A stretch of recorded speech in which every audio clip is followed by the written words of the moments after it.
మిత్రులారా, మనం ఈరోజు రాతగిల్లలు తీయడం జరుగుతుంది. చూడొచ్చు. ఇటు కూడా లచ్చన్న తీస్తాడు. కడి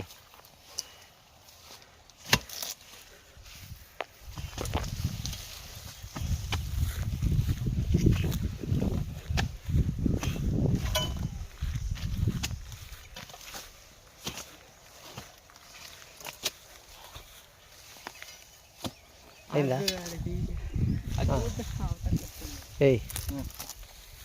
ఏం తీస్తాడు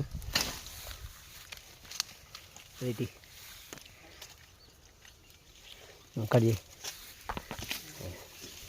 అడగేలా. ఇది మనం ముందే తీయాల్సింది కానీ కొద్దిగా లేట్ అయినాయి మనకి. వేణుడు సీనుడు రారా రారా అంటే రేపత్తాం ఎల్లుండి వస్తాం అనుకుంటే